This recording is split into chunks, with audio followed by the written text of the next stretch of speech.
Jangan lupa untuk sahabat Asyabab sekali. Assalamualaikum Ustaz. Waalaikumsalam warahmatullahi wabarakatuh. Assalamualaikum warahmatullahi wabarakatuh, sahabat Asyabab. Kembali kita bertemu dalam program acara yang sama, Cafe Talk Obras. Kali ini kita akan bahas dalam edisi Nataru, Natal dan Tahun Baru. Karena sudah banyak beberapa pertanyaan yang masuk dari sahabat Asyabab sekalian. Alhamdulillah, hari ini telah hadir narasumber kita, Ustadz Abdul Hamid.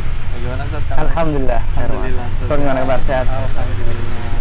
Nah Ustadz, ini banyak nih pertanyaan yang masuk dari teman-teman sahabat Asyabab nih. Mengingat ini kan momen-momen yang setiap tahun selalu berulang, Ustadz. Natal, Tahun Baru. Sampai sekarang juga masih banyak yang berdebat masalah bolehnya atau nggak bolehnya mengucapin Selamat Natal dan Tahun Baru ini, Ustadz. Nah, untuk itu kali ini kita akan bahas lebih detail masalah itu, Ustaz, di hari ini Cafe Talk Obras edisi hari ini, dan semoga Allah mudahkan. Amin, amin, insyaallah. Baik Ustaz, Ana izin langsung masuk ya Ustaz. Pertanyaan. Atau Ustaz mau kasih sedikit mukadimah? Baik. Bismillahirrahmanirrahim. Assalamualaikum warahmatullahi wabarakatuh. Alhamdulillah wa syukrulillah wa la hawla wa la quwata illa billah wa salatu wassalamu ala rasulillah Muhammad ibn Abdullah wa ala alihi wa ashabihi wa man wala. Rabbi syrah li sadri wa yassir li amri wa hlul 'uqdatam min lisani yafqahu qawli. Amma ba'd. Para ikhwah sekalian, alhamdulillah tentunya setiap kita berharap Allah Subhanahu wa taala terima ibadahnya. Ibadah wajibah maupun ibadah nafilah. Dan setiap kita berharap juga dari setiap apa yang diperbuat tidak ditolak oleh Allah Taala, baik permintaan, permohonan, harapan kepada Allah Subhanahu wa taala, lebih-lebih amalan. Karenanya kita senantiasa memohon dan meminta kepada Allah Taala dengan satu doa yang diajarkan oleh Rasulullah sallallahu alaihi wasallam, Allahumma inni as'aluka ilman nafi'a wa rizqan thayyiba wa amalan mutaqabbala. Ya Allah, aku mohon kepadamu ilmu yang bermanfaat, satu. Yang kedua, wa rizqan thayyiba, rizki yang baik, yang halal tentunya menurut agama dan baik menurut medis misalkan. Dan yang ketiga adalah wa amalan mutaqabbala, perbuatan, sikap, aktivitas yang diterima oleh Allah Subhanahu wa taala. Nah, karenanya kita lihat tentunya bukan hanya hari ini, kemarin-kemarin juga terus berkesinambungan, ada pro dan kontra menyikapi tentang permasalahan seperti orang masalah Natalan dan Tahun Baru. Perlu dipahami dan dimengerti, kita punya agama ini adalah agama Islam, sudah memberikan batasan-batasan. Allah Subhanahu wa taala sudah memberikan batasan-batasan kepada kita semua. Ada yang diwajibkan, ada yang diharamkan, ada yang dianjurkan ataupun disunahkan, ada perkara-perkara yang dibiarkan atau diperkenankan dan diperbolehkan, atau ada juga yang minimal dimakruhkan. Semua itu sudah ada dalam pembahasan-pembahasan yang dibahas oleh para ulama kita. Nah, bagaimana tentang yang mungkin masih terus ada dan itu berpolemik terus setiap tahunnya, terulang lagi, si fulan masih kekeh dengan pandangan yang ini, si fulan juga masih kekeh dengan pandangan yang itu, dan seterusnya. Nah, di sini kita coba tentunya berharap kepada Allah, apa yang kita lakukan itu bagian satu ijtihad yang kita coba usahakan dari orang-orang hari ini, dan tentunya kita ambil dari pemahaman orang-orang terdahulu menyikapi apa yang akan terus berkesinambungan dan akan terus terjadi, seperti yang selama ini juga akan kita hadapi dan sebentar lagi akan terjadi. Hari ini belum masuk, nanti sebentar lagi insya Allah akan masuk itu ya, baik Natalannya ataupun Tahun Barunya. Kita kan muslim nih, berbicara orang muslim itu kan sudah ada ikatan-ikatan, ada peraturan-peraturan yang sudah Allah tetapkan. Jangan sampai nanti yang di sana dipakai, aturannya dipakai untuk perkara yang ini. Jangankan dalam masalah agama, kita dalam masalah duniawi saja, semua sesuatu yang sudah ada aturan mainnya, sesuai dong. Kan sesuai prosedur gitu kan, gitu kan. Apalagi dalam urusan agama, tiba-tiba semua dipakai, yang ini dipakai, yang itu dipakai, atribut ini dipakai, atribut itu nggak tepat. Enggak, namanya zalim sebenarnya. Jadi Islam itu ya menggunakan perkara-perkara yang sudah digunakan Islam. Yang non muslim silakan menggunakan perkara-perkara yang non muslim. Nah, ini namanya aturan-aturan yang sudah ditetapkan, termasuk dalam permasalahan agama. Karenanya insyaallah mungkin nanti kita ke depan kita akan lihat bagaimana diskusi kita insyaallah pada kesempatan hari ini. Kita akan bahas seputar permasalahan Natal dan Tahun Baru. Mungkin kita persilahkan jika ada yang ingin dilanjutkan dari pertanyaan-pertanyaan dan akan diskusikan. Fadhal. Iya, syukur saya jazakallah untuk mukadimahnya. Jadi sahabat Asyabab nih, kita langsung masuk ke dalam pertanyaan yang sudah dikirimkan. Terus nanti kalau misalnya sahabat Asyabab sekalian ada yang mungkin merasa bahwa aduh kurang puas nih saya jawab di hari ini, ada beberapa pertanyaan yang masih belum sempat dibahas gitu. DM aja langsung nanti ke official Asyabab di Instagramnya, atau bisa ke Facebooknya, atau mau tulis langsung di salah satu video Asyabab yang ada di mana, di YouTube. Tafadhol, dipersilakan untuk sahabat Asyabab sekalian. Baik Ustaz, pertanyaan yang pertama nih. Ustaz, ini pertanyaan yang masuk, apa hukumnya mengucapkan selamat Natal dan Tahun Baru nih Ustaz? Apalagi ada temannya yang ngeyel nih ngucapin selamat Natal dan Tahun Baru dengan dalil Islam membolehkan dengan surat Maryam ayat 15. Baik, Masya Allah. Syukran, barakallahu fikum. Semoga Allah Subhanahu wa Ta'ala memberikan hidayah kepada kita semua dan diberikan hidayah pemahaman tentang Islam dengan baik dan benar sesuai petunjuk Rasul Sallallahu Alaihi Wasallam. Berbicara masalah Natalan, Tahun Baru, lebih-lebih ada sebagian kaum muslimin yang juga ikut-ikutan untuk mengucapkan tentang perayaan hari kebesaran atau hari besar agama orang-orang non-muslim. Maka tentu itu semua sejatinya sudah ada panduan dalam agama kita. Kita bahas terlebih dahulu dari segi hari Natalan tadi. Natalan ini kan bagian dari aktivitas ibadah yang mereka lakukan, sebagaimana kaum muslimin juga punya aktivitas ibadah itu. Jadi berbicara hari besar, hari raya, Islam punya, non-muslim juga punya. Bahkan jauh sebelum Islam datang, mereka sudah punya duluan hari-hari mereka, hari-hari besar, hari peringatan-peringatan mereka. Makanya di masa Rasul pertama kali datang ke kota Madinah itu, beliau sampai kemudian melihat ada 2 hari yang dirayakan oleh orang-orang saat itu. Ketika ditanya, ternyata ini perayaan sebelum Islam datang. Kata Rasul, enggak, Allah sudah gantikan untuk kalian 2 hari yang lebih bagus, lebih utama dan lebih baik. Itulah hari raya Idul Fitri dan hari raya Idul Adha. Artinya yang lain ditinggalkan, cukup dengan 2 hari raya ini saja. Nah, orang berhari raya itu kan bagian dari aktivitas ibadah. Islam punya aktivitas hari raya besarnya, Idul Fitri, Idul Adha, di mana dalam aktivitas itu, Masya Allah ya, aktivitas-aktivitas yang dilakukan bagian dari ibadah semua. Di hari raya ada Idul Fitri, ada sholatnya, Idul Fitri, Idul Adha.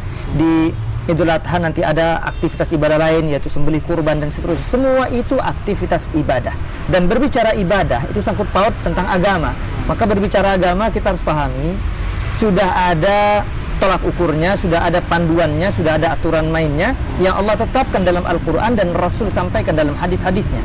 Nah, kalau kita berbicara masalah beribadah kepada Allah Subhanahu wa Ta'ala sesuai dengan petunjuk Nabi, maka kita lihat acara-acara baik Natalan, apalah aktivitas agama dan ibadah agama orang lain ini yang bukan muslim ataupun orang-orang di luar Islam, perayaan-perayaan yang mereka lakukan itu kan karena memang dia bagian dari agama mereka, maka sudah selayaknya untuk kita tidak ikut-ikutan di sana. Khawatir terkena ancaman dari hadis Rasul sallallahu alaihi wasallam yang dikeluarkan oleh Imam Abu Daud, "Man tashabbaha biqaumin fahuwa minhum." Siapa saja yang ikut serta menyerupai, nyama-nyamain, ikut-ikutan gitu ya, sebagaimana dilakukan oleh orang-orang di luar Islam, maka khawatir mereka juga digolongkan dengan golongan itu. Artinya gayanya sama, perbuatannya sama, sikapnya sama, ucapannya sama, maka sama. Kecuali jika dalam bentuk hal yang bukan dalam kategori keagamaan. Selamat pagi itu bukan dari keagamaan, dari kebiasaan interaksi sosial masyarakat. Adapun selamat Natal itu bagian dari keagamaan, maka cukup stop. Ini yang pertama. Yang kedua, ulama kita menjelaskan tentang permasalahan hukum pengucapan Natal dan yang lainnya itu karena selain dia bagian dari keagamaan, berdasarkan ayat Al-Quran surah Al-Furqan ayat yang ke-72, Allah ingatkan bahwasanya Allah di sana menyanjung orang-orang yang terbaik, orang-orang yang dikenal dengan istilah ibadur rahman, hamba-hamba Allah Subhanahu wa Ta'ala yang maha rahman. Allah puji di sana, Allah sanjung di sana. Allah sebutkan satu persatu ciri-cirinya orang beriman itu seperti apa. Satu di antaranya, kata Allah Subhanahu wa Ta'ala dalam surah Al-Furqan ayat 72 tadi, Allah mengatakan walladzina la yashhaduna zur, yaitu orang-orang yang tidak memberikan kesaksian palsu. Nah, ini lihat. Jadi poinnya di sini di antaranya kesaksian palsu. Yang kedua, wa idza marru billaghwi marru kirama. Mereka kalau berhadapan dengan perbuatan dan sikap yang sia-sia, perbuatan yang tidak ada faedahnya, mereka tinggalkan begitu saja. Nah, mohon maaf, contoh pengucapan hari raya atau hari Natalan dan semacamnya ini bukan aktivitas kaum muslimin, tapi aktivitas orang-orang non-muslim yang sejatinya tidak berfaedah sedikit pun untuk orang-orang beriman, untuk orang muslim, nggak ada faedahnya. Satu. Yang kedua, di sini juga seakan-akan kita mengiyakan, memberikan kesaksian, dan kesaksian ini kan kita nggak tahu apa itu, tentang kapan sih sebenarnya dilahirkannya Nabi Isa alaihissalam. Kan Natalan katanya konon memperingati lahirnya Nabi Isa alaihissalam, yang tadi disebutkan tentang ayat surah Maryam ayat 15 itu. Mereka katakan dengan berdalil bahwasanya Allah Subhanahu wa taala katakan tentang Nabi Isa alaihissalam, tentang Nabi Yahya alaihissalam, bahwasanya hidupnya dalam keadaan penuh keberkahan, matinya dalam penuh keberkahan, dan kemudian dibangkitkan juga dalam keadaan penuh keberkahan. Allah Subhanahu wa taala selamatkan. Nah, kita harus pahami di sini tentang apa yang dimaksud dengan Allah Tabaraka Taala memberikan keselamatan, memberikan keamanan tentang kehidupan mereka, kematian mereka, dan juga tentang ketika mereka nanti akan dibangkitkan. Nah, kalau kita mau jujur, kalau mau ikut-ikutan cara mereka nih, misalkan mau ikutan menyelamati juga, mau ikutan mengucapkan selamat hari lahirnya dan seterusnya, kenapa ketika disebutkan di situ Allah katakan Allah amankan ketika lahir, Allah amankan juga ketika mati, dan Allah amankan juga ketika nanti dibangkitkan, kok cuma ngambil satunya doang?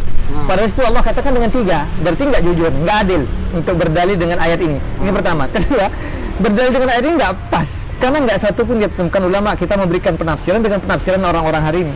Itu kan tafsiran orang hari ini sebenarnya, yang mereka mengatakan bahwasanya ayat itu berfaedah, menunjukkan bahwasanya orang-orang harusnya senang, bahagia dengan lahirnya Nabi Isa alaihissalam, karena Allah katakan Allah selamatkan dan Allah amankan Nabi Isa dalam keadaan hidup dan matinya, dan kemudian dibangkitkan dalam keadaan aman juga itu. Wassalamun alayya yauma wulidtu wa yauma amutu wa yauma ub'atsu hayya, dalam ayat yang lain disebutkan itu. Nabi Isa mengungkapkan ketika beliau juga dilahirkan oleh Ibunda Maryam alaihissalam, maka Nabi Isa alaihissalam mengucapkan kalimat semacam itu. Selamatan atasku ketika aku dilahirkan, ketika aku dimatikan nanti oleh Allah, dan kata beliau alaihissalam, dan ketika aku dibangkitkan. Ini dalam ayat yang lain selain surah Maryam ayat 15 tadi. Nah, tapi kenapa cuma hanya diambil di awalnya doang? Ketika hanya lahirnya doang? Padahal disebutkan keselamatan bukan hanya di lahir, tapi ketika di kematian. Makanya termasuk ketika Allah angkat Nabi Isa alaihissalam ke atas langit, Allah selamatkan dari pembunuhan atau penyalipan yang itu lagi-lagi tentang kedustaan atau buatan-buatan orang-orang non-muslim yang ketika mengira bahwasanya itulah Nabi Isa alaihissalam kemudian disalib dan seterusnya. Ini saya kira cerita yang sangat panjang, tidak mungkin untuk kita jelaskan pada kesempatan singkat ini. Intinya, jadi ayat itu dijadikan sebagai pendalilan nggak masuk, ya. Jadi kiasnya malfarik, analoginya nggak masuk. Ini pertama, dan yang kedua tentang ayat tadi yang kita sampaikan tentang ayat yang surah Maryam 15. Begitu pula tadi kita sampaikan penafsiran yang ada malah sebaliknya. Surah Al-Furqan ayat yang ke-72 tadi disebutkan oleh para ulama tafsir, yaitu tentang walladzina la yashhaduna zur, orang-orang yang terbaik, orang-orang yang beriman, orang-orang yang beribadah benar-benar kepada Allah Subhanahu wa taala itu adalah orang yang tidak memberikan saksi-saksi palsu. Apa maksudnya? Kan orang ketika memberikan persaksian, misalkan nih, Anda pernah melihat, Anda pernah mendengar, iya saya pernah melihat, saya pernah mendengar. Nah, sekarang pertanyaannya, Nabi Isa alaihissalam itu lahir tanggal 25 Desember. Kira-kira kita ikut bengong juga mengatakan selamat ya lahirnya Nabi Isa tanggal 25 Desember. Benarkah persaksian itu? Di sini kena ayat ini, walladzina la yashhaduna zur, orang-orang yang tidak bersumpah. Dan kata para ulama tafsir kita, kalimat dan ayat ini berbicara tentang a'yadul musyrikin. Oh, jelas banget.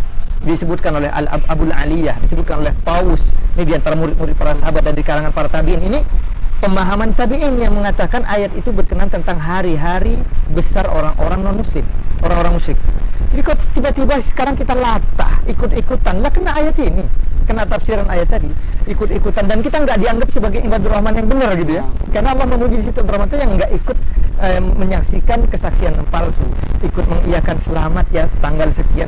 Nah, kita kembali ke tadi, benarkah? Ternyata jangankan kaum muslimin, orang non-muslim saja berbeda pandangan tentang kapan lahirnya Nabi Isa alaihissalam, yang sampai sekarang nggak ketemu. Ortodok beda dengan Protestan, Protestan beda dengan Katolik tentang permasalahan kapan lahirnya Nabi Isa. Nggak sepakat mereka. Apakah terjadi di bulan Desember? Bahkan Ortodok kita dengarkan, kita baca dalam pandangan mereka lebih condong pada bulan Januari. Berarti nggak ketemu nih. Tanggalnya sudah nggak benar, dan kita juga ikut-ikutan latah mengiyakan. Ini lucu. Jadi di sini mau dibenarkan dari sisi apa? Dibenarkan dari agama jelas salah, dari segi sejarah salah juga. Mau kita ambil yang mana? Gitu. Jadi dan lebih parah lagi, ini kalau kita bahasa lebih ke dalam lagi ya. Kalau kita mengiyakan ini seakan-akan mengiyakan satu perkara yang sangat besar yang mereka yakin, kita ikut-ikutan latah di situ. Apa itu? Mereka anggap Nabi Isa adalah anak Tuhan. Dosa terbesar mana yang kita ingin coba sandingkan? Dosa itu mengalahkan orang yang sampai menduakan dan bahkan mentigakan Tuhan. dan kita ikut-ikutan di sana. Ini lebih lucu lagi kalau kita masuk ke sana ya, sehingga kita katakan selamat dengan kehadiran dan hadirnya anak Tuhan. Masya Allah, ini kan sebuah pemahaman betul. Nah ini sehingga kaum muslimin hendaknya tidaklah mengambil pandangan yang memperbolehkan. Harus kita akui memang ada sebagian kaum muslimin di beberapa negara, di beberapa wilayah yang mereka juga memfatwakan akan kebolehan. Kita tidak pungkiri itu.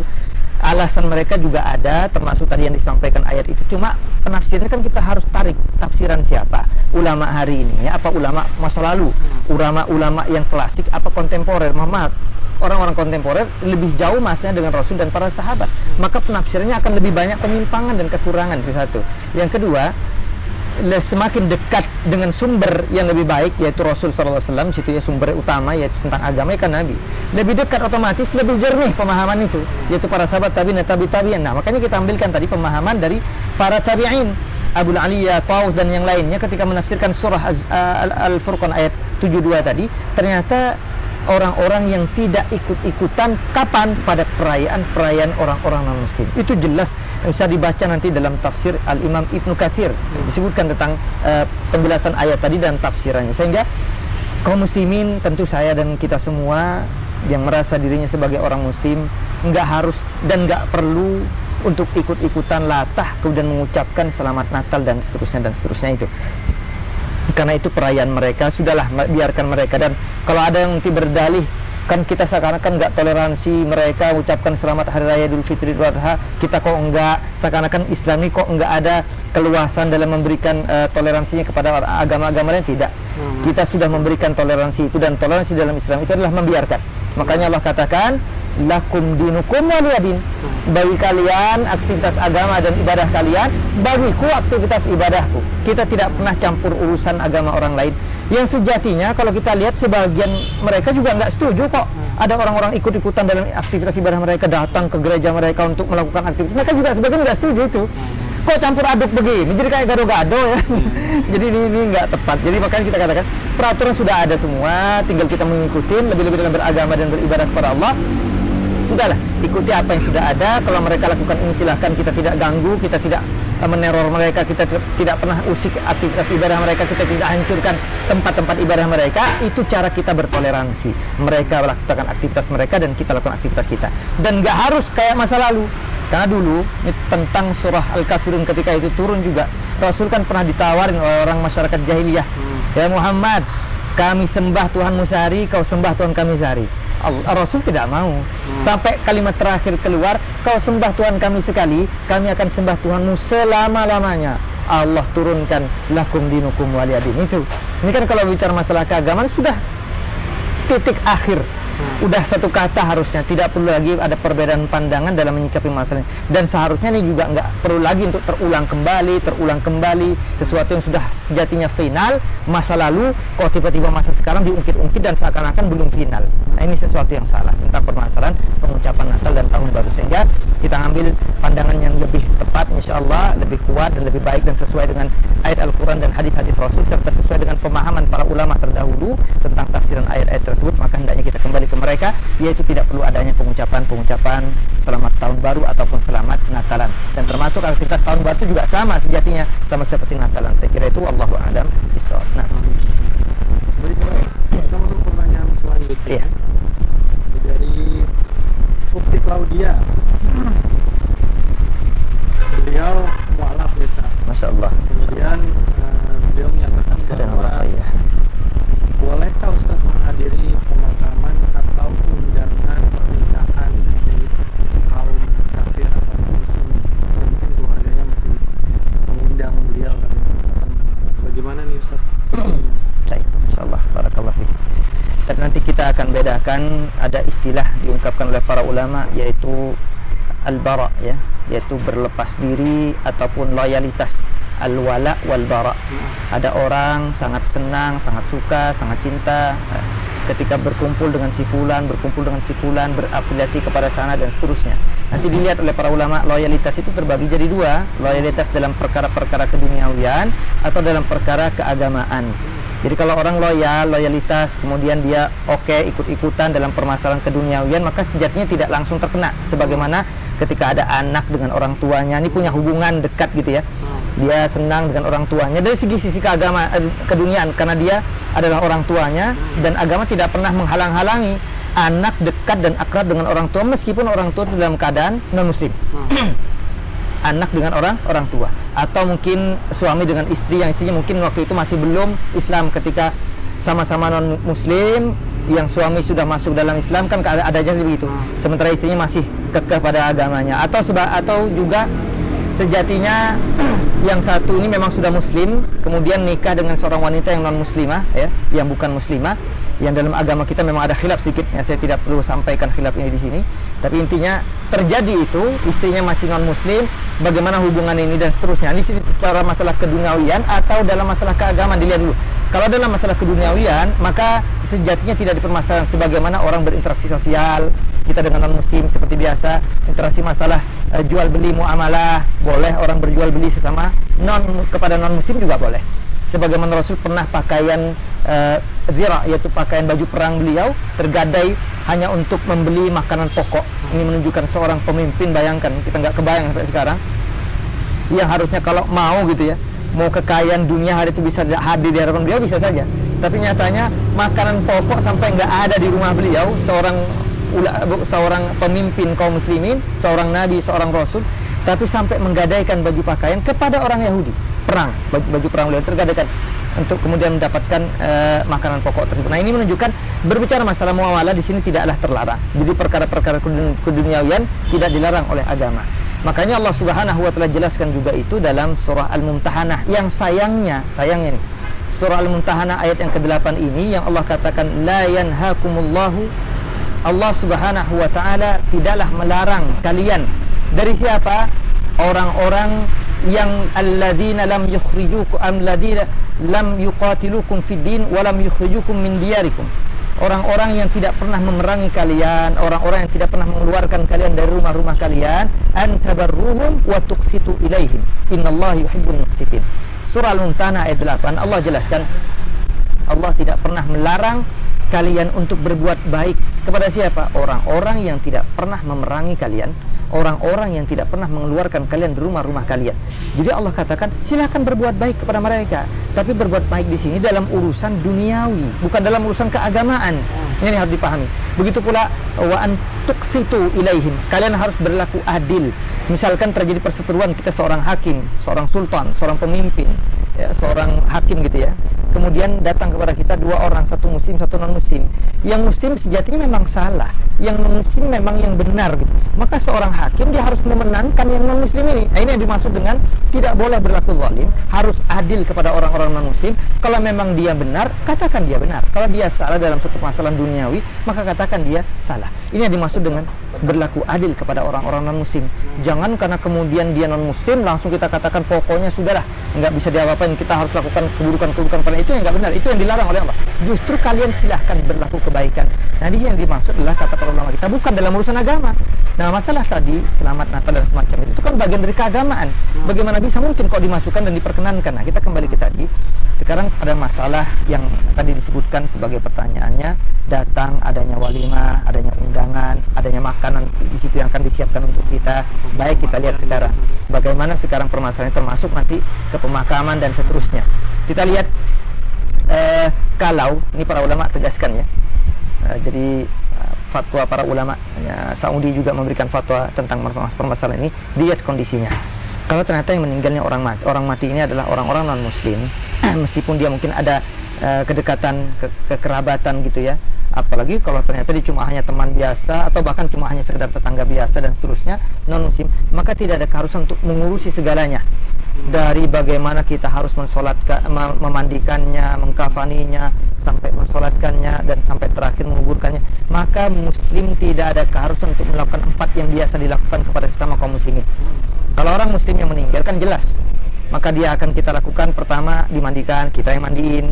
Kalau dia selesai dimandikan, kemudian kita akan kafanin. Setelah kita kafan, kita akan sholatkan dia, dan terakhir baru sampai dikuburkan. Nah, selain dari itu tentu ada nanti tasyyi' al-janazah, yaitu mengiringi jenazah yang pahalanya sama seperti orang dapatkan satu qirat berapa? Satu gunung Uhud. Masya Allah, itu satu jabal, satu gunung pahalanya. Satu, kalau cuma ngiring doang. Kalau sampai juga mensolatkan juga, berarti dapatkan 2 qirat. Itu keutamaan kalau yang meninggal muslim. Nah, bagi orang-orang yang muslim, ada nggak? Enggak ada itu semua. Jadi jelas ini, tidak ada kita keharusan untuk memandikannya, apalagi sampai mengkafaninya, lebih-lebih sampai mensolatkannya, dan termasuk pada penguburannya. Kalau sudah ada yang mengurusin, keluarganya sudah ada yang ngurusin, teman-teman dekatnya sudah ada yang ngurusin, maka muslim tidak ada keharusan untuk datang kalau dia sudah mati. Beda halnya nanti dengan permasalahan ketika dia masih hidup. Orang hidup, dia dalam keadaan sakit, non muslim, baru nanti kita akan temukan, dan dalilnya ada. Ini kita bicara orang ini sudah mati, kok kemudian datang kita ke sana, kemudian hadir kita di sana, dan ikut berbelasungkawa, dan kemudian bahkan mengucapkan khawatir sampai mengucapkan doa-doa dan seterusnya. Ini harus diperhatikan, jangan sampai salah. Kalau dia sudah meninggal, sudah mati, ini berbeda dengan permasalahan ketika dia masih hidup. Kita sebutkan dulu yang masih hidup. Di masa Nabi itu dulu ada seorang Yahudi. Seorang Yahudi ini anak muda. Dia menjadi pembantu Rasul sallallahu alaihi wasallam. Jadi pembantu Nabi itu bukan kalangan kaum muslimin saja. Ada pembantu beliau namanya Anas bin Malik, juga pembantu Nabi 10 tahun bersama Nabi, membantu kehidupan keseharian Nabi, termasuk anak Yahudi ini. Masih Yahudi, masih muda, tiba-tiba qadarullah sakit. Yang apa yang dilakukan oleh Rasul? Rasul sebagai majikannya, beliau pun datang kepada anak muda yang Yahudi tadi. Meskipun dari hadis ini disebutkan berarti boleh kita menjadikan bawahan kita orang-orang non muslim. Yahudi boleh kita jadikan pembantu kita, bawahan kita itu boleh. Selama dengan syarat tidak dijadikan bitonah. Bitonah itu orang terdekat yang rahasia-rahasia kita boleh diungkap kepadanya, enggak boleh. Peranan penting enggak boleh. Muslim itu sebagai wali itu enggak diperkenankan dalam agama kita. Tapi sebagai orang biasa, bawahan kita yang sudah mati tidak memiliki peran penting, maka boleh. Yang kedua, dari sini bolehnya menjenguk orang non muslim. Menjenguk orang non muslim. Dari hadis ini kata para ulama, bolehnya seorang muslim menjenguk orang-orang non muslim, apalagi punya keterikatan, entah anak kepada orang tua dan seterusnya. Beda dengan ketika udah mati, ini beda sedikit pembahasan. Nah, yang ketika masih hidup, Rasul kemudian datang kepada anak Yahudi itu, dan beliau kemudian memberikan dakwahnya. Kata beliau, wahai anak muda, qul la ilaha illallah, katakan la ilaha illallah. Anak muda ini langsung enggak langsung menjawab. Dia kemudian melirik atau melihat kepada orang tuanya, bapaknya, dan apa kata bapaknya? Na ati Abul Qasim, taati apa yang dikatakan oleh bapaknya si Qasim, yaitu Rasul sallallahu alaihi wasallam. Maka anak muda itu pun aslam.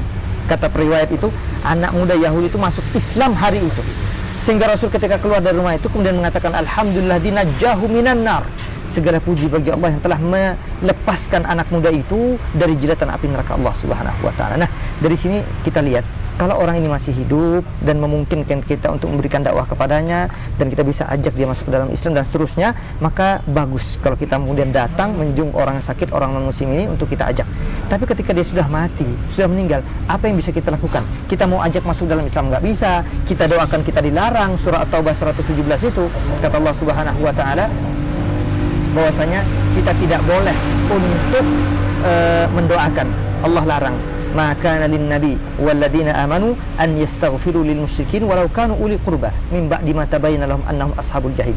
Kata Allah Subhanahu wa taala, enggak boleh seorang nabi, sebagai begitu pula orang-orang yang beriman, untuk mendoakan orang-orang musyrik. Maka ketika orang datang, orang kepada orang yang sudah meninggal, apa yang dia bisa lakukan? Maka tidak bisa melakukan apapun, karena berdoa juga kita dilarang. Lihat hadis ketika Rasul sallallahu alaihi wasallam mengunjungi ibunda tercintanya, yaitu Aminah di Abwa, satu tempat antara Makkah dan Madinah, karena situ meninggalnya ibunda. Dalam riwayat Muslim disebutkan, Rasul termasuk Abu Hurairah radhiyallahu anhu meriwayatkan hadis tersebut, datanglah ke Abwa tersebut, dan beliau ketika sampai di depan kuburan ibundanya Aminah, beliau meneteskan air mata, beliau menangis. Maka sahabat Abu Hurairah radhiyallahu anhu bertanya, "Ya Rasulullah, ma abkak? Apa yang membuat engkau menangis ya Rasul?" Kata Rasul, "Istadantu Rabbi fi an astaghfira li ummi falam yu'dhan li." Bagaimana aku enggak menangis wahai Abu Hurairah? Aku meminta izin sama Tuhanku Allah Subhanahu wa taala agar Allah mengampuninya, untuk memintakan ampun untuk ibuku kepada Allah. Allah tidak perkenankan. Allah enggak izinkan. Saya nangis sejadi-jadinya, kalau bahasa kita kan begitu. Bagaimana tidak? Coba bayangkan orang tua, ya Allah tolong ampuni, boleh nggak aku berdoa ya Allah mudah-mudahan ibuku diampuni? Kata Allah nggak boleh. Bayangkan nggak nangis gimana orang tua kita, sehingga Rasul meneteskan air mata. Ini satu. Tapi kemudian setelah itu kata Rasul, istadantu Rabbi, kemudian aku minta izin yang kedua, fi an azura qabraha, ya Allah paling tidak menziarahi kuburan ibuku, boleh nggak ya Allah? Kata Allah boleh. Sehingga kata Rasul, fa'udhinali, aku diizinkan untuk sekedar ziarah, nggak ada doa apapun. Ini susah kita untuk membantah pandangan para ulama yang jumhur yang mengatakan bahwasanya kedua orang tua termasuk ibunda Rasul sallallahu alaihi wasallam itu tidak di dalam surga Allah Subhanahu wa taala karena meninggal dan mati dalam keadaan seperti itu. Berdasarkan hadis ini yang kita petik termasuk Imam An-Nawawi sebagai penjelas dari kitab Al-Minhaj Syarah Sahih Muslim menjelaskan masalah itu. Nah, kita kembali ke tadi, sehingga tidak diperkenankan untuk berdoa dan semacamnya, tapi sekedar menziarahinya karena adanya keterikatan sebagai duniawi, perkara-perkara keduniaan, maka boleh dalam kasus ini. Sekedar datang begitu saja, tidak ada doa-doa, tidak ada apapun dan seterusnya, maka tidak salah dalam kasus ini. Hanya sekarang kita kembali ke kita. Ketika kita datang, ini bukan bapak kita, bukan ibu kita, bukan adik dan kakak ataupun saudara-saudari kita dan seterusnya, hanya teman sekedar biasa saja sebagai orang muslim, maka tidak ada keharusan kita untuk datang ke pemakaman semacam ini. Karena kita tidak bisa memberikan dampak positif untuk mereka, dalam artian bisa nggak kita bisa menarik perhatian mereka untuk masuk dalam Islam. Kalau memang memungkinkan, keluarganya lah misalkan, gara-gara kita bersimpati, kita hadir meskipun tidak tanpa doa, tapi kemudian kita berharap agar kemudian dengan perbuatan kita ini mereka bisa masuk dalam Islam, baru memungkinkan kita boleh untuk sekedar datang ke sana tanpa memberikan doa-doa itu. Tapi kalau juga ternyata tidak memberikan implikasi apapun, kira-kira tidak bisa berdampak, ini orang yang keluarganya yang meninggal ini, yang ditinggalkan ini, kalau kita ke sana nggak dapatkan dampak apapun, maka nggak perlu kita untuk hadir ke pemakaman orang-orang muslim. Ini yang kita temukan dalam kasus-kasus semacam ini. Maka kita harus lihat tentang loyalitas, tentang berlepas diri, itu lihat dalam hal keagamaan atau dalam hal keduniawian. Kalau dalam perkara keduniawian, maka kita diajarkan. Ada satu kasus di masa Rasul sallallahu alaihi wasallam, bahwasanya ketika meninggal orang tercinta beliau, paman beliau sendiri, yaitu Abu Talib. Abu Talib itu kan Masya Allah ya, yang sampai kata Rasul, orang yang paling ringan siksanya kelak di hari akhir itu Abu Talib. Sampai paman beliau Hamzah bin Abdul Muttalib yang lain, ya, saudara dari Abu Talib, mengatakan, ya Rasulullah, bukankah Abu Talib itu pamanmu yang membantu begini, yang begitu, apa enggak ada keringan? Kata Rasul, kalau bukan karena aku, kata beliau, sungguh pamanku itu berada di kerak-keraknya neraka. Tapi beliau mendapatkan keringanan, pertama karena memang dialah satu-satunya orang yang benar-benar menghalangi orang-orang non-muslim di masa Rasul untuk menjebak Rasul, untuk membunuh Rasul, untuk mencelakai Rasul dan seterusnya. Abu Talib yang terus membentengi itu. Maka kata Rasul, dialah orang yang teringan, tapi seringan-ringannya siksa neraka untuk semua manusia. Kata Rasul, bahwasanya dia nanti kana yanta'il bina'lain, menggunakan dua sandal rompai itu, yang dari situ yagli bihi madimahu, ini otak melepuh, mendidih saking pedihnya azab dan siksa neraka, meskipun itu paling ringan. Jadi Abu Talib itu dapat keringanan karena memang perantara Rasul sallallahu alaihi wasallam. Tapi itu khusus beliau. Adapun non muslim yang lain, meskipun dekat dengan orang-orang Islam, tapi dia masih mati dalam keadaan non muslim, maka nggak bisa dikiaskan dengan Abu Talib. Kita kembali tadi. Abu Talib ketika meninggal, Rasul sampai mengeluarkan kalimat, wallahi la astaghfirunna lak, demi Allah aku akan mintakan ampunan untukmu wahai paman. Meninggalnya Abu Talib, diajak untuk mengucapkan la ilaha illallah, nggak mau, karena dia malu. Banyak keluarganya dan banyak teman-temannya yang mengatakan, kau masa tega meninggalkan agama nenek moyangmu wahai Abu Talib. Malu Abu Talib sehingga enggak mau mengucapkan la ilaha illallah.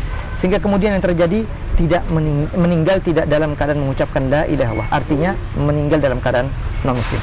Sehingga Allah turunkan satu ayat Al-Qur'an ketika Rasul menginginkan agar Allah Subhanahu wa taala memberikan ampunan kepada pamannya ini. Allah katakan, innaka la tahdi man ahbabta walakin Allah yahdi man yasha. Surah Al-Qasas, innaka la tahdi man ahbabta walakin Allah yahdi man yasha. Kata Allah Subhanahu wa taala, sesungguhnya engkau Muhammad tidak bisa memberikan hidayah kepada orang yang paling kau cintai sekalipun. Makanya kan logikanya harusnya orang yang paling cepat pertama kali masuk Islam selain Abu Bakar dan lainnya, ya Abu Talib, harusnya. Tapi nyatanya nggak bisa. Itu kan bicara hidayah. Cara itu memang sudah kuasa Allah, hak prerogatif Allah untuk memberikan. Makanya ada istilah may yahdillah fala mudhillalah wa may yudlil fala hadiyalah. Kalau sudah berikan hidayah pada si fulan, dapatlah dia. Kalau Allah sudah ingin sesatkan, sesatlah dia. Termasuk dalam kasus. Sehingga Rasul bersedih sehingga Allah turunkan ayat itu, kau tidak bisa memberikan hidayah kepada orang yang sangat kau cintai sekalipun, hai Muhammad, karena yang memberikan hidayah itu adalah Allah Subhanahu wa taala. Kita kembali ke tadi. Jadi dalam kasus yang tadi kita sampaikan dalam masalah bagaimana berinteraksi dengan sama manusia, kita lihat dalam urusan loyalitas ini, apakah dalam perkara dunia atau dalam perkara keagamaan. Dalam perkara keagamaan maka tidak bisa kita tawar-menawar di situ, sudah paten ya. Adapun dalam perkara keduniawian maka kita diperkenankan dan kita boleh untuk melakukan. Nah, kembali kita di masalah datang ke pemakaman, termasuk juga apa tadi walimah. Nah, kita lihat walimah di sini bukan dalam artian perkara-perkara keagamaan, dalam artian ketika orang sedang mengundang kita untuk jamuan makan, maka di sini para ulama jelaskan menjawab dan menerima dakwah atau undangan kalau sesama kaum muslimin, jelas hukumnya wajib. Kalau kita diundang, nggak punya udzur syar'i, nggak punya halangan, nggak punya rintangan, hukumnya wajib untuk mendatangin. Kalau kita nggak datang, dosa. Kecuali ada persyaratannya nanti, hatta muslim sekalipun ternyata di dalamnya banyak kemaksiatan, maka jatuh. Nah, maka nanti sebagainya, maka jatuh dari wajib jadi enggak. Jadi kita itu udzur juga, bagian dari udzur. Nah, bagaimana dengan non muslim? Sepakat para ulama, undangan dari orang-orang muslim enggak wajib bagi kita untuk menghadirinya. Tapi andaikan kita hadir, boleh. Kita diundang misalkan ada pernikahan, kita diundang misalkan ada acara makan doang, acara kita makan. Karena jelas masalah keduniawian, masalah makan-makan dijelaskan oleh Allah dalam surah Al-Maidah ayat yang kelima itu, wa ta'amul ladina utul kitab hillul lakum wa ta'amukum hillul lahum. Kata Allah Subhanahu wa taala, makanan orang-orang Alkitab halal bagi kalian dan makanan kalian halal bagi kalian. Jadi bicara undangan, bicara makan. Kalau bicara undangan itu berarti bicara makan. Jadi bukan sekedar bicara permasalahan beda dengan orang hari ini. Undangan orang-orang hari ini kan banyak diformalkan, ada baca ini, ada baca itu, jadi selamatan ini, selamatan itu bukan undangan yang sebenarnya cara-cara diterapkan oleh masa lalu. Orang-orang terdahulu itu kalau mereka misalkan senang, bahagia, bersyukur, bersedekah dengan cara memberikan makan secara langsung. Enggak ada cara-cara secara khusus, buat doa-doa khusus, selamatan dengan cara baca ini, enggak ada begitu. Jadi langsung ngasih makan. Kalau ingin kasih, ngumpulkan orang, silakan ngumpulkan orang, langsung berikan makan. Ini cara-cara untuk orang bersyukur. Misalkan kalau orang ingin bersyukur karena mungkin punya rumah, karena mungkin punya apa, dia ngasih makan, ngasih apa kayak gitu. Enggak harus dengan cara doa-doa tertentu dan seterusnya. Sehingga seakan-akan jadi ritual. Ini yang dilakukan oleh orang lain. Nah, itu tidak masuk. Kita kembali tadi, jadi ini masuk dalam kategori keduniawian, maka kita boleh memakan ataupun meminum dari makanan yang mereka miliki, minuman yang mereka miliki, karena halal makanan mereka untuk kita dan makanan kita halal untuk mereka. Tapi dengan syarat, kalau makanan-makanan tersebut bukan sembelihan-sembelihan mereka yang disembelih atas nama selain Allah. Kalau sembelihan itu atas nama selain Allah, lebih-lebih memang dagingnya memang bukan yang halal, maka jelas-jelas tidak boleh lagi. Maka di sini kita harus lihat tentang itu. Kalau dia buah-buahan, kue, jajan-jajan, makanlah selahap-lahapnya, insya Allah itu tidak diperkenankan, tidak dimasalahkan. Wallahu a'lam bishawab. Nah, baik Ustaz, ini apa? Iya. Nah Ustaz, ini ada pertanyaan Ustaz. Saya bekerja di toko alat tulis Ustaz, dari Yanto. Saya bekerja di toko alat tulis. Ketika datang akhir tahun, maka mulai nih masuk kartu ucapan selamat Natal dan tahun baru untuk dijual di tokonya. Lantas bagaimana penghasilannya? Apakah haram dan apakah hal tersebut mengeluarkan saya dari Islam? Baik. Pertama, ini memang permasalahan asalnya jual beli ya, transaksi itu asalnya. Tapi masalah transaksi dan jual beli nanti dilihat lagi. Kalau kita tahu nih dibuat untuk apa. Contoh kita punya kalau sekarang kan di Indonesia mungkin punya anggur, kita jual anggur sebagainya. Anggur ini kalau ternyata kita memang tahu digunakan dan difungsikan nanti dibuat untuk apa. Misalkan dibuat khamr, minuman keras. Buat apa nih? Kita nggak nanya, cuma dia informasi duluan. Ini rencana ntar saya mau buat khamr nih, mau buat ini. Berapa nih anggur sekilonya? Saya mau buat, saya beli sekian ton, sekian truk. Maka kita katakan, meskipun itu meraup keuntungan yang sangat besar gitu ya, tapi kita tahu tujuannya. Ini tadinya halal, anggur halal 100%. Dan itu diperkenalkan, bahkan termasuk bagian dari makanan penduduk surga itu anggur. Masalahnya, termasuk khamr nanti di surga juga nih. Tapi di sini di dunia kita dilarang. Maka ketika kita tahu tujuannya untuk apa, sepakat para ulama nggak boleh. Berdasarkan dalam ayat Al-Quran, Allah katakan wa ta'awanu 'alal birri wat taqwa wa la ta'awanu 'alal itsmi wal 'udwan. Tolong menolonglah kalian dalam kebaikan dan kebajikan, dalam perkara-perkara yang benar menurut agama dan ketakwaan kepada Allah, dan jangan saling tolong menolong dalam perkara dosa dan permusuhan. Ini jelas sekali. Dalam ayat ini mengatakan kalau kita tahu tujuannya kemana, maka otomatis kita dilarang di situ. Cuma kan begini, justru momen-momennya saat hari ini nih, Natalan, tahun baru, khusus untuk acara ini, mohon maaf, jual topi sinterklas kah, jual pakaian-pakaian sinterklas kah, atau jual apalah, ucapan selamat Natal dan semacam. Ini pamflet-pamflet juga kita laku keras nih di waktu-waktu momen-momen seperti ini. Maka kita saling mengingatkan, karena agama kita ini dibangun atas dasar nasihat. Wa tawasau bil haqqi dulu, baru wa tawasau bis sabar. Yang benar dulu, baru sabar dalam kebenaran itu. Maksudnya gini, Jadi kita saling memberikan wasiat, yang ini salah Pak, yang ini benar. Jadi kita memberikan nasihat kepada orang yang mungkin masih kekeh dalam kasus seperti ini. Jadi kita katakan ini yang hak begini, ini yang kayak gini batil. Ini satu, kita saling mewasiati dalam perkara yang hak. Yang kedua, sabar Pak, insya Allah ada aja Allah gantikan. Namanya rezeki itu kalau sudah memang Allah tetapkan si fulan dapatkan ini, pasti dapat. Jadi nggak usah khawatir, karena banyak sekali orang sudah khawatir duluan sesuatu yang masih belum ada di tangannya, kan di atas sana. Allah memberikan rezeki itu nanti, karena Allah yang memberikan. Nahnu narzuqukum wa iyyakum, kata Allah. Wa iyyahum, kami yang memberikan rezeki kepada kalian bapak-bapak, dan kami yang memberikan kepada kalian wahai anak-anak. Artinya termasuk orang tua dengan anaknya. Jangan terlalu orang berpikir anak nanti dapat apa, ada saja rezekinya. Termasuk ketika saya kalau nggak melakukan begini nanti anak-anak makan apa Ustaz. Masya Allah, udah berlebihan memberikan rezeki, padahal Allah yang Ar-Razzaq yang mengatur itu semua. Maka dipertanyakan tentang tauhid rububiyahnya di sini. Jadi tauhid rububiyah itu kan berbicara masalah bagaimana kita memiliki keyakinan Allah lah satu-satunya zat yang memberikan rezeki, yang mengatur rezeki kita. Jadi jangan berlebihan dan jangan merasa khawatir terlebih dahulu, ada rasa takut terlebih dahulu. Kalau saya tidak lakukan ini, kalau saya tidak jual ini kepada orang-orang begini yang kayak tadi lah, kira-kira dia jual ini khusus untuk acara-acara ini, khawatir nanti nggak dapatkan nanti yang akan datang dan seterusnya, atau tidak dapat banyak laba dan keuntungan. Kita katakan ada satu hadis yang kata Rasul SAW dikeluarkan oleh Imam Ahmad dalam kitab Mustadnya, innaka lan tada'a syai'an lillahi azza wa jal, sesungguhnya engkau tidaklah meninggalkan satu perkara, sesuatu masalah, satu perbuatan gitu ya, kau tinggalkan itu benar-benar karena Allah Subhanahu wa taala, illa baddalakallahu bihi ma huwa khairun minhu. Kata Rasul sallallahu alaihi wasallam, kalau engkau meninggalkan sesuatu benar-benar niat ikhlas karena Allah, ini kan faktor agama, saya ingin menjaga agama saya biar enggak rusak gitu ya, maka Allah Subhanahu wa taala akan gantikan yang jauh lebih baik daripada apa yang sedang dia tinggalkan tadi. Misalkan nih, pamflet harusnya ditulis ataupun kartu tadi ditulis, yang tadinya boleh orang tulis ini, tiba-tiba khusus acara ini Selamat Natal dan Tahun Baru 2022 dan seterusnya, misalkan ya, contoh aja, dia tinggalkan untuk tidak begitu sehingga dia tidak mendapatkan laba atau keuntungan hari itu, Allah akan gantikan. Itu janji Nabi. Jadi di mana keyakinan kita di sini tentang masalah rezeki? Di mana keyakinan kita di sini tentang sabda Nabi? Ketika Rasul sudah katakan, kok kita malah memilih yang lain?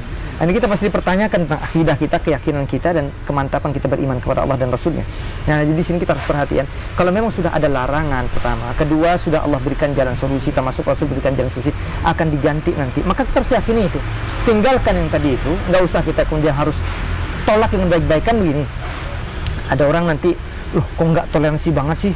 Kami melakukan ini, kami pernah mengucapkan ini. Kita sampaikan dengan baik-baik. Dalam agama kami begini Pak. Jadi ketika ada orang nanti mintanya pesanan gitu ya, ada yang jual kue minta dituliskan nanti Selamat Natal gitu kan, ada yang jual selebaran minta tuliskan Selamat Natal, ada yang jual ini, tapi kemudian kita tolak dengan cara yang halus, insya Allah mereka akan memaklumi. Orang-orang non muslim yang baik ya, yang baik nih dalam keagamaan mereka, insya Allah mereka akan memaklumi itu. Mohon maaf, ini bagian menurut kami, ini bagian dari agama, kami tidak bisa ikut-ikutan untuk memberikan, karena khawatir termasuk dalam tolong-menolong dalam perkara yang kami tidak sependapat dengan Anda. Jadi gitu aja.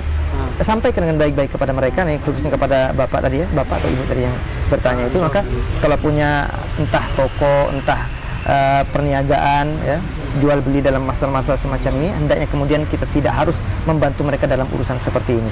Memang kita akui ada satu pandangan ya, kita temukan dari pandangan Al-Imam Malik ya, tentang masalah perniagaan, bahkan termasuk di antara Imam Ahmad ibn Hanbal rahimahullah taala dalam masalah perjualbelian dan perdagangan di sini. Kata Imam Malik dalam kitab Taj Al-Iqlil disebutkan juga oleh Syekhul Islam Ibn Taimiyah dalam kitab beliau Iqtida' Sirat Al-Mustaqim Mukhalaf Ashabil Jahim, tentang permasalahan tadi itu, yaitu tentang perjualbelian. Jadi dilihat, kalau ternyata itu akan membantu dalam urusan keagamaan mereka, stop. Tapi kalau kita cuma sekedar, nanti ada pembahasan misalkan ketika transaksi, ada orang yang ingin membeli dari kita sebagai pedagang, atau sebaliknya kita sebagai pembeli, mereka yang berdagang, kita akan lihat nanti. Yaitu kalau kita yang kemudian membeli gitu ya, kita yang berdagang dan kemudian mereka yang membeli, dan kita akan bantu itu dalam urusan keagamaan mereka, itu memberikan bantuan kepada mereka, maka masuk dalam ayat yang tadi kita sampaikan itu. Kita membantu dalam tolong-menolong dalam sesuatu yang jelas-jelas kemungkaran dan kemaksiatan. Kan mohon maaf, bagi kita perbuatan mereka salah dalam agama kita. Bukan interaksi sosial yang salah. Kita tidak membenci orangnya, tapi membenci aktivitas keagamaannya. Karena bagi kita itu keagamaan kita bahwasanya inna dina indallah Islam, aktivitas ibadah dalam Islam sajalah yang hak dan benar. Adapun yang mereka lakukan menurut versi agama kita tidak otomatis salah. Sebaliknya pasti juga begitu. Mereka juga akan mengatakan kita yang beraktivitas begini pasti salah menurut versi mereka. Nggak mungkin mereka benarkan benar kok agama Islam itu pasti. Mereka juga akan salahkan dari segi keagamaan. Tapi secara sosial dan keduniawian maka enggak. Seperti biasa, berinteraksi biasa dan seterusnya. Maka kita harus bertutur kata yang halus juga, sampaikan dengan baik, lemah lembut. Insya Allah mereka akan menerima tentang apa yang kita sampaikan, bahwasanya kita tidak bisa membantu dalam urusan ini. Tapi andaikan perkara yang lain, insya Allah kita akan membantu. Itu yang harus diperhatikan. Terima kasih. Alhamdulillah sudah sampai ke pertanyaan yang terakhir. Allah. Sampai hari ini sejauh ini pembahasannya mudah-mudahan menjadi pencerahan bagi teman-teman sahabat Tasyabab sekalian. Kita beberapa pertanyaan. Nanti kalau misalnya memang sahabat Tasyabab merasa bahwa masih perlu nih pembahasannya dilanjutkan, silakan sahabat Tasyabab sekalian DM langsung ke Instagramnya Syabab, dikirimkan lagi pertanyaan-pertanyaannya, akan kami naikkan kembali di konten yang sama, mengingat masih ada jeda waktu ya dari Natal sampai ke tahun baru. Kita akan bahas lebih dalam lagi. Jangan lupa juga follow akun IG-nya Syabab Official, kemudian juga YouTube-nya jangan lupa ditonton, di like, di subscribe ya, itu harus terus. Jangan lupa juga ada Asyabab FC buat sahabat Asyabab yang suka main futsal nih Ustaz ya. Futsal. Ustaz Insyaallah. suka main futsal, join aja ke Asyabab FC. Jadi kita juga rutin ya, hampir setiap seminggu sekali nih Ustaz. Insyaallah. Ya, alhamdulillah kegiatan terus berjalan. Baik sahabat Asyabab sekalian, sampai hari ini sampai di ujung pembicaraan kita di hari ini. Sampai bertemu lagi di Cafe Talk Obras selanjutnya. Di bahasan selanjutnya kami tunggu DM dari sahabat Asyabab sekalian. Assalamualaikum warahmatullahi wabarakatuh. Waalaikumsalam warahmatullahi wabarakatuh. Subhanakallah. Syukran. Jazakallah khairan.